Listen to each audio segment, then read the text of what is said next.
তোমার ভয় লাগে না? না, আমার ভয় নাই, আমার মৃত্যুর কোনো ভয় নেই। ঘরেও যদি মরতে হয় বাইরেও মরি।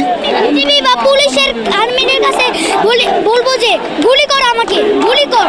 বাবা, আজকে যে তুমি এই আন্দোলনে এসেছো, কেন এসেছো?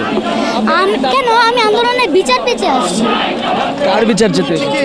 যারা অকারণে শহীদ হয়েছে, অকারণে শহীদ হয়েছে তারা। এখন তুমি কি চাও? এখন আমি চাই প্রতিবাদ। আর আরেকটা চাই যে হাসিনা যেন এই প্রধানমন্ত্রীর চেয়ার থেকে সরে যায় এবং মিজানুর রহমান আজাদ যেন বসে যায়। আচ্ছা, দুই ভাইরা দুই হাত প্রসারিত করে গুলি খেলো, তাদের ব্যাপারে কি বলবো? তাদের ব্যাপারে বলবো যে দোয়া করি যারা যেন জান্নাতবাসী হন, কারণ সে যে অকারণে বলেছে, সে কিন্তু একটা মিথ্যা কথা বলেছিল। প্রথমে বলেছিল যে রাজাকারের বাচ্চারা